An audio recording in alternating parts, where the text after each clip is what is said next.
Hello and welcome to the No One Asked You podcast. I'm reading The Wheel of Time for the first time and sharing the experience with you. This is One Good Turn, The Eye of the World, and today I'm covering Chapter 13. It's the montage chapter, guys. Lots of travel, cross-country, bit of training, not just sword fighting, but juggling as well. Lots of really great stuff. Perrin and Matt not really feeling as well developed as I would have thought this far in. Perrin in particular, we get a lot of characterization from Matt early on that I think still carries through, but I'm kind of feeling like I really don't know Perrin all that well yet. There's a big moment between Egwene and Moraine, which we'll get to. I have thoughts to express there. Let's get into it.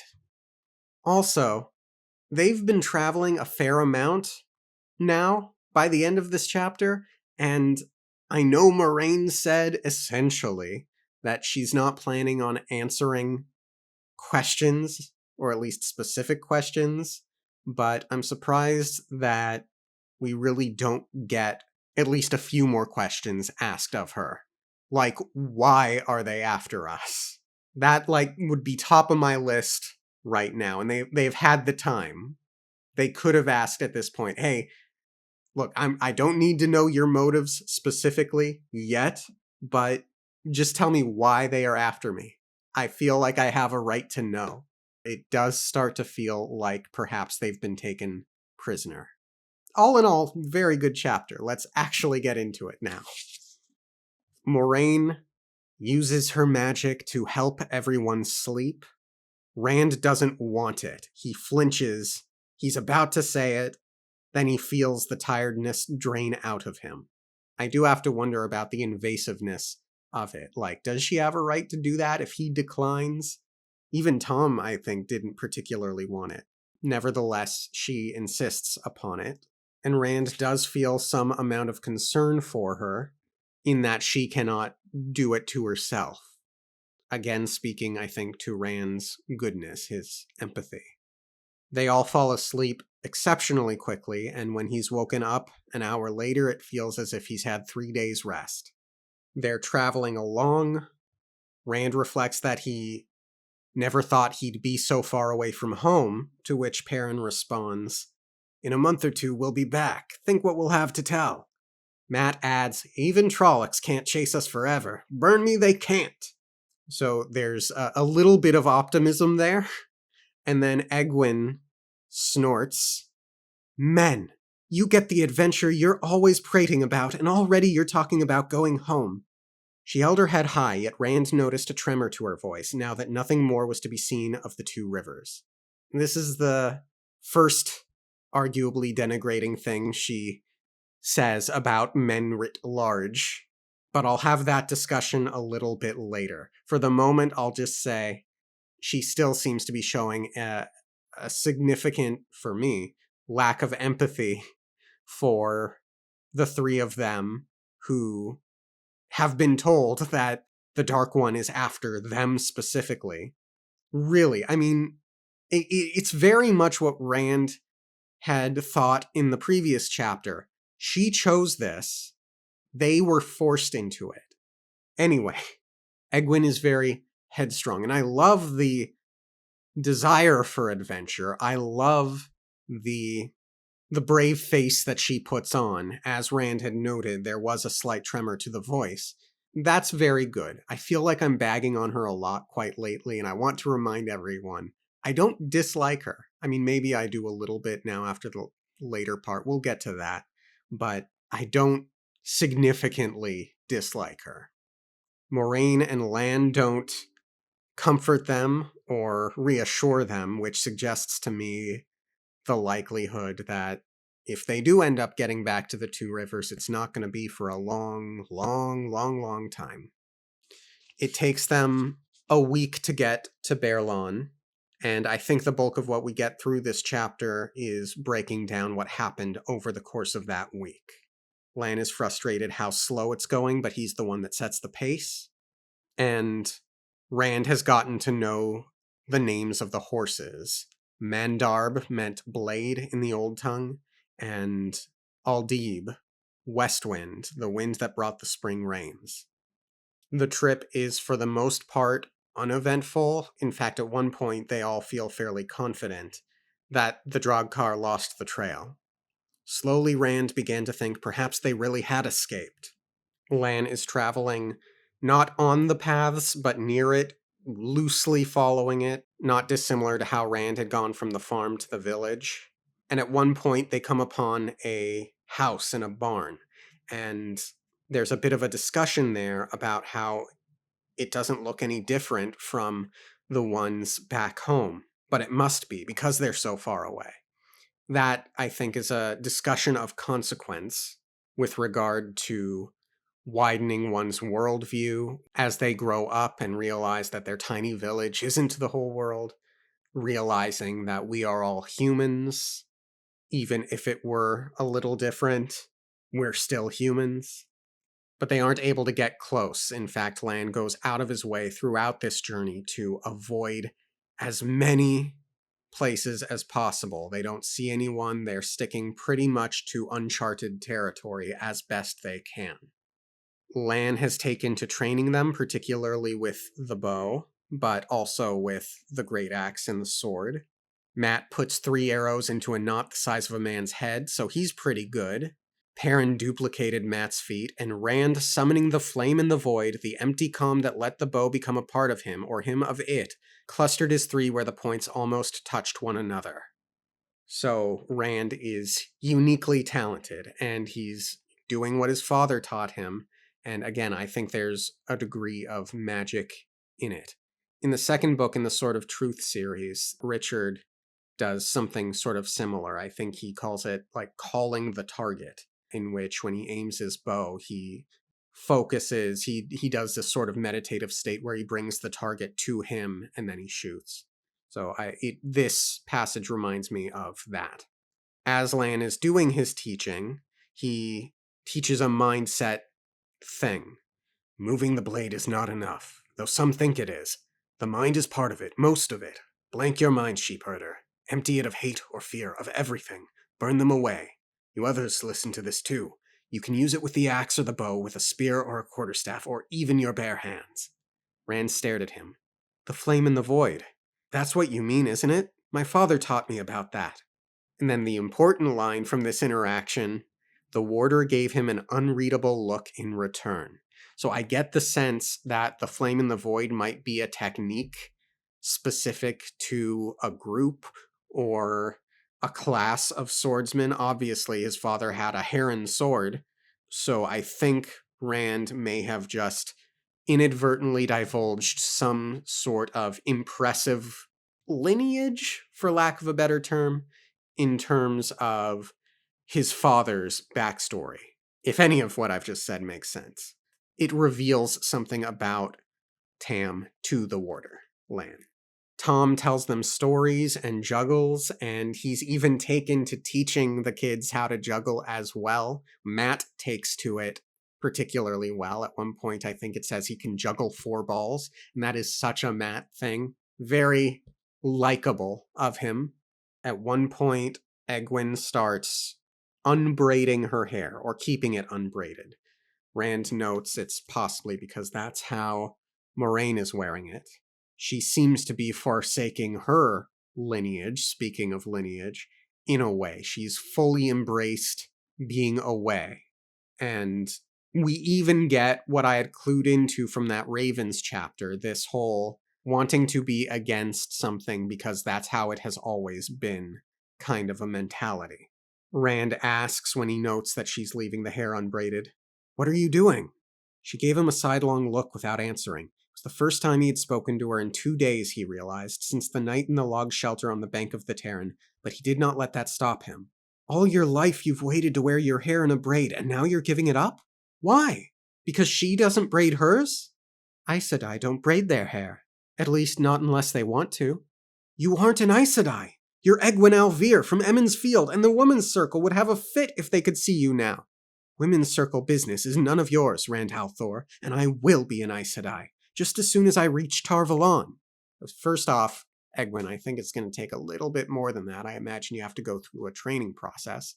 I don't know if initiates, I suppose, are considered Aes Sedai until they graduate from Aes Sedai school. But the reason I highlight that is that I think she could be setting herself up for some small amount of disappointment upon first arrival. But we also know her. She wants to be the best at everything. So I don't think it'll be a significant disappointment. Rand snorts. As soon as you reach Tar Valon. Why? Light, tell me that. You're no dark friend. Do you think Moraine Sedai is a dark friend? Do you? After she saved the village? After she saved your father? And then I'm fully with Rand on what he says in response to that. I don't know what she is, but whatever she is, it doesn't say anything about the rest of them. The stories. And he's about to get into the stories. And yeah, like I said, there's this undercurrent, this particular chapter of them not really being able to leave if they wanted under threat of death. In fact, if I recall correctly, Moraine essentially makes that threat. So there is a darkness here, a danger here that I think Egwin is being willfully ignorant of. Grow up, Rand. Forget the stories and use your eyes. My eyes saw her sink the ferry. Deny that. Once you get an idea in your head, you won't budge even if somebody points out you're trying to stand on water. If you weren't such a light-blinded fool, you'd see... Fool, am I? Let me tell you a thing or two, Rand al'Thor. You are the muliest, most wool-headed... You two trying to wake everybody inside 10 miles? The warder asked. So I'm sure this is a bit of an embarrassing moment for Rand. Fortunately, I have to say, his friends don't jostle him about it too much. They're good friends, it seems. I don't mean like they're close, I mean like they are of high quality to not razz him. Egwin's face went scarlet to her eyebrows, and she spun away with a muttered, Men! That seemed as much for the warder as for him. I'll say it when we get to the later part about that. This new quality of Egwin's that's developing. Moraine says it's time to be going, and Mat thinks they've lost them for good. Perrin wonders if that's the case, why does Lan keep scouting? They're being very jovial, but Mat seems to want to take off. Baerlon's all very well, but I've seen that old map Master Alvir has. If we turn south once we reach Camelin, the road leads all the way to Ilion and beyond. What's so special about Ilion? Perrin said, yawning. For one thing, Ilion isn't full of ice. A silence fell, and Rand was suddenly wide awake. Moraine had come back early. Egwin was with her, but it was the Aes Sedai standing at the edge of the firelight who held their attention. And clearly, she's upset at hearing this. She's very, not upset, angry. Tom, good guy Tom, I like him so much, tries to come to their defense, but Moraine will chastise them, nay, threaten them, regardless. A few days' respite, and you are ready to give up. Her calm, level voice contrasted sharply with her eyes. A day or two of quiet, and already you have forgotten Winter Night. We haven't forgotten, Perrin said. It's just, is that the way you all feel? You are all eager to run off to Ilion and forget about Trollocs and Halfmen and Dragcar? She ran her eyes over them, that stony glint playing against the everyday tone of voice made Rand uneasy, but she gave no one a chance to speak. The Dark One is after you three, one or all. And if I let you go running off wherever you want to go, he will take you. Whatever the Dark One wants, I oppose, so hear this and know it true. Before I let the Dark One have you, I will destroy you myself. So that's the threat. That sets the terms. They are her prisoners, whether they like it or not. It's really hard to see any other interpretation of that. And Egwin's there too. I really want to know what she thinks about that, because she has been so gung-ho about the Aes Sedai that to hear this threat, to know that her friends are in danger, to have no wariness, to have no concern for her friends, and maybe she does have concern for the friends and she's just not showing it, but I don't think she cares about this threat because she does not bring it up that we're aware of in the later conversation. And again, this is the point at which I think one of the three boys seriously needs to ask why. Why is the Dark One after us? We deserve that answer, if nothing else, now. Now, granted, whether or not she would tell that answer, least of all in front of Tom, whom I'm sure she doesn't trust, I don't know. We get a moment of Rand being concerned for Egwene. Those nightly talks between Egwene and the Aes Sedai were a sore point for Rand. Whenever they disappeared into the darkness, aside from the rest for privacy, he wondered what they were saying, what they were doing. What was the Aes Sedai doing to Egwene? Moraine is not exactly making friends among them, and I think it would behoove her to, especially after such a tense moment. You don't need to tell them everything, but giving them some context for why they're doing what they are doing, I think ultimately makes it easier for them to go along.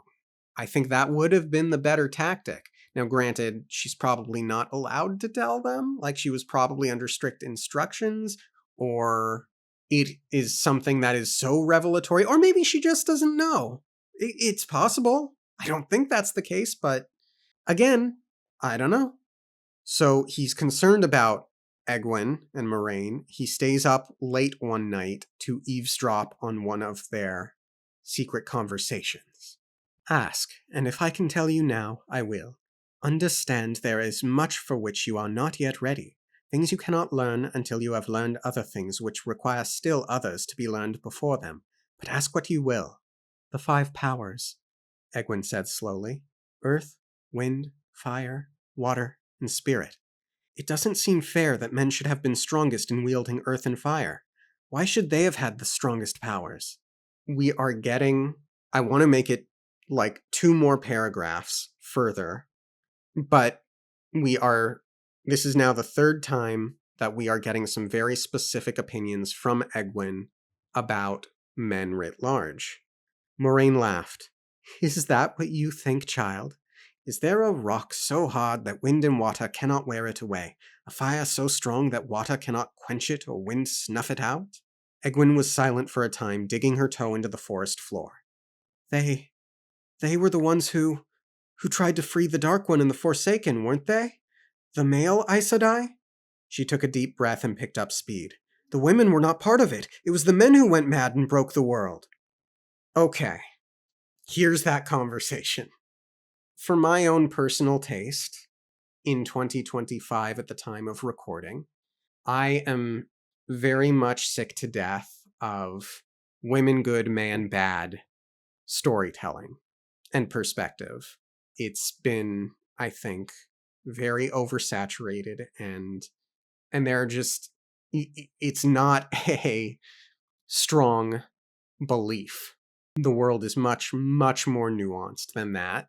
My first time reading that, added on top of the previous perspectives toward men that she has in this chapter, how I take that, I give this great big...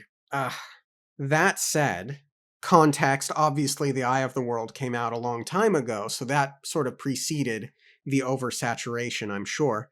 But knowing, as I've said many times going into this book, that gender dynamics would be a big, big part of it, if the book continues down the women good, man bad road, I become much less interested in reading the book. But just because I get so elephant-brained on the lack of nuance to the topic, I of course have faith that Robert Jordan can handle the topic in a nuanced way, and I have to remind myself of the context in which Egwene specifically holds these beliefs, which is such that this is a world in which there is a female power and a male power, and the male power has been tainted, so there isn't necessarily nothing to perhaps an inherent prejudice in the world against men based off of that. Add on top of that Egwene is young and headstrong, and she is on a journey in this story as well as the other young characters. They are growing, they are changing. And add on top of that even more, It's not like we are just getting her perspective on it and it's being sold as fact. It is not. It is very much not Robert Jordan saying men bad. It's very much Egwene saying it. And you can tell in no small part because Moraine, the mentor here, dissuades her of that idea, or at least attempts to educate her, I think, away from it. She goes on to say, "You are afraid. If you had remained in Emmons Field, you would have become wisdom in time. That was Neneve's plan, was it not? Or you would have sat in the women's circle and managed the affairs of Emmons Field while the village council thought it was doing so. I don't like that thought it was doing so. Again, there's that gender narcissism there that I just viscerally dislike." But she continues, "But you did the unthinkable.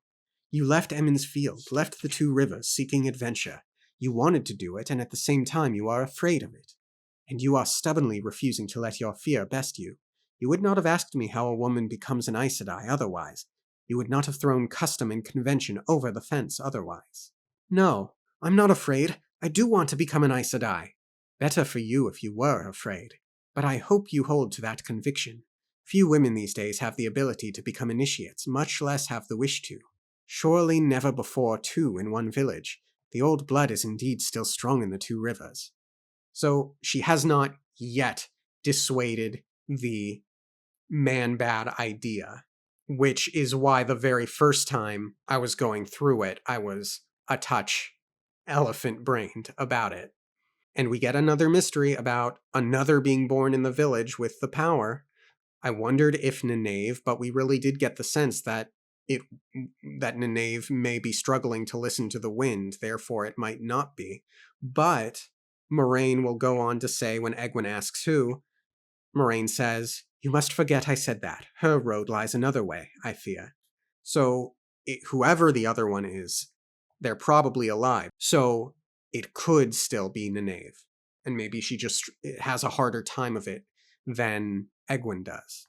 Moraine goes on, "Concern yourself with your own circumstance. It is not an easy road you have chosen. I will not turn back. Be that as it may, but you still want reassurance, and I cannot give it to you, not in the way you want. I don't understand." And here's where we get Moraine pushing back against all men bad, all woman good. "You want to know that Aes Sedai are good and pure, that it was those wicked men of the legends who caused the breaking of the world, not the women. Well, it was the men, but they were no more wicked than any men. They were insane, not evil. The Aes Sedai you will find in Tar Valon are human, no different from any other women except for the ability that sets us apart. They are brave and cowardly, strong and weak, kind and cruel, the warm-hearted and cold. Becoming an Aes Sedai will not change you from what you are." So she gives a mild defense of men and reminds her that women are just as capable of the bad things as well. And she notes that the men who were responsible for the breaking of the world were insane. I expect that that's because of the taint. Because presumably, prior to the taint existing, men are accessing the power without repercussion or regard for possible danger, and then suddenly you do it without knowing, boom, tainted, insane. So maybe we're getting a better picture of what happened with the breaking of the world here. Egwene drew a heavy breath. "I suppose I was afraid of that I'd be changed by the power.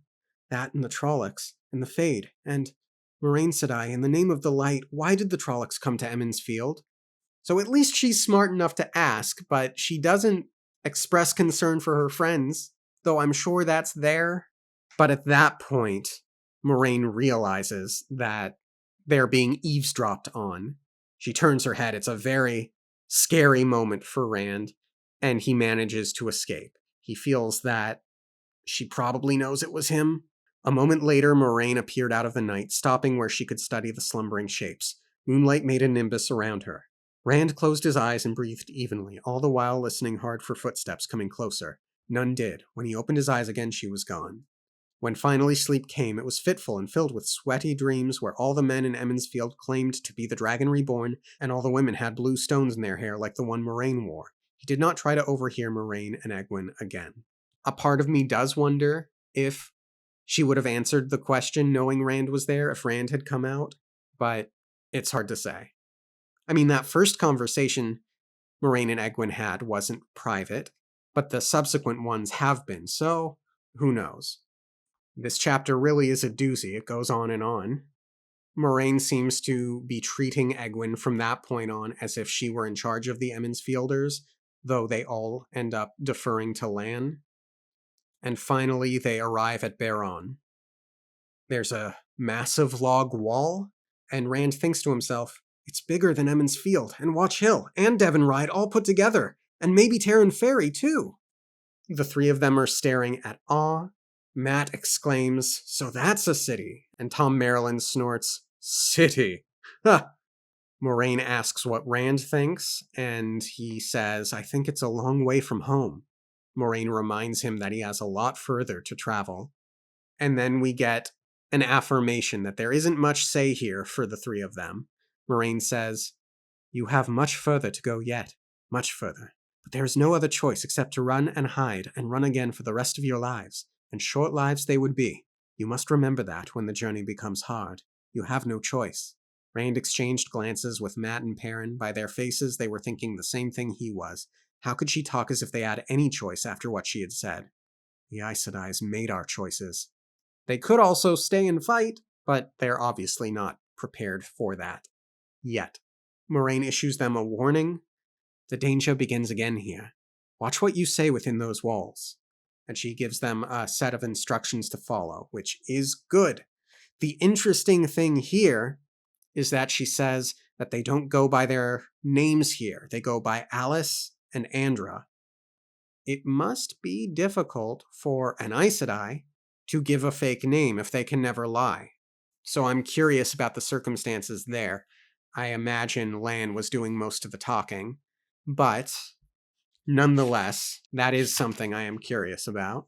The guard that Moraine and Lan had bribed to get out previously lets them back in, and they get some interesting information from the guard, Avin, as well, that there are white cloaks in the city. He says specifically, I ain't told nobody, and I won't neither, especially not them white cloaks, he finished with a scowl. He pursed up his lips to spit, then glanced at Moraine and swallowed it instead. Gross. Rand blinked but kept his mouth shut. The others did too, though it appeared to be an effort for Matt. Children of the Light, Rand thought, wonderingly. Stories about the children by peddlers and merchants' guards varied from admiration to hatred, but all agreed children hated Aes Sedai as much as they did Dark Friends. He wondered if this was more trouble already. We are learning about a new faction, the Children of the Light. It sounds like they are zealots. It sounds like they are paladins, so to speak. And, those two things aren't necessarily the best combination in a fantasy world. It sounds like the person in charge of the city doesn't actually want them in the city as much as they can help it, so they've been forced to stay, just beyond the walls and only let in small groups. They are here ostensibly because of what's going on in Gale'Dawn and the dragon, or possibly false dragon. One of the things that Avin says is, there's already been the dragon's fang on some people's doors. I think that's supposed to mean that they are the ones painting the dragon's fang, which is very concerning. Moraine fishes for information about the Aes Sedai. I had heard that Aes Sedai were going to Gale'Dawn. Yes, they did, mistress. They went to Gale'Dawn all right, and that's what started this battle, or so I hear. They say some of those Aes Sedai are dead, maybe all of them. I know some folks don't hold with Aes Sedai, but I say who else is going to stop a false dragon, eh? And those damned fools who think they can be men Aes Sedai or some such? What about them? Of course, some say, not the White Cloaks mind, and not me, but some folks, that maybe this fellow really is the Dragon Reborn. He can do things, I hear. Use the one power. There's thousands following him. Lan calls him a fool, to which Avin says he's just repeating what he's heard. Apparently the dragon has named some of his men, his army, People of the Dragon. Moraine says names mean little, but there's some important lore to be explored regarding that name, and it's expressed a little later on in the chapter. Moraine and Lan head along their way, And Rand asks Tom, Tom, what was all that about Tyr and the people of the dragon? Tyr is a city all the way down in the Sea of Storms, isn't it? The Carathan cycle. Rand blinked. The prophecies of the dragon. Nobody tells those stories in the Two Rivers. Not in Emond's Field, anyway. The Wisdom would skin them alive if they did. I suppose she would at that. Tyr is the greatest port on the Sea of Storms, and the Stone of Tyr is the fortress that guards it. The stone is said to be the first fortress built after the breaking of the world, and in all this time it has never fallen, though more than one army has tried. One of the prophecies say that the Stone of Tyr will never fall until the people of the dragon come to the stone. Another says the stone will never fall till the sword that cannot be touched is wielded by the dragon's hand. The fall of the stone will be one of the major proofs that the dragon has been reborn. May the stone stand till I am dust. At this point, I'm really reflecting on how jam-packed each of these chapters is with lore and stories and exposition. It's quite a lot. Like, I thought I was getting into a lot with Sanderson. I'm really feeling like there's way, way more here with this. It's in a way, it's almost overwhelming. Not bad, not complaining about it yet, but just noting how much there is. When I signed up for reading this book to observe how to build a world and how to really feel how to do world building and how to really make your world come alive, I did not know what I was in store for. Rand says, "A sword that cannot be touched?" That's what it says. I don't know whether it is a sword. Whatever it is, it lies in the heart of the stone, the central citadel of the fortress. None but the High Lords of Tyr can enter there, and they never speak of what lies inside. Certainly not to Gleeman, anyway. Rand frowned. The stone cannot fall until the dragon wields the sword. But how can he unless the stone has already fallen? Is the dragon supposed to be a High Lord of Tyr? Not much chance of that. Tyr hates anything to do with the power, even more than Amador, and Amador is the stronghold of the Children of the Light. Then how can the prophecy be fulfilled? I'd like it well enough if the dragon was never reborn, but a prophecy that cannot be fulfilled doesn't make much sense. It sounds like a story meant to make people think the dragon never will be reborn. Is that it? You ask an awful lot of questions, boy. A prophecy that was easily fulfilled would not be worth much now, would it? Yeah, that's true. Could be a false prophecy. We're dealing with false dragons. It's noteworthy that both Tyr and the White Cloaks, the Children of the Light, or whatever, both hate the power, or the dragon, so one might imagine that they would be natural allies, potentially, but I guess not. They make their way to an inn, they stable their horses, they enter through the back, and Rand is amazed by the sheer size of the inn, and they all set up for a hot meal and a bath. End chapter. Yeah, that was a doozy of a chapter. Eager to see what comes next? Thank you all for tuning in. Have a great rest of your week, and I'll see you next time. Okay, thanks, bye.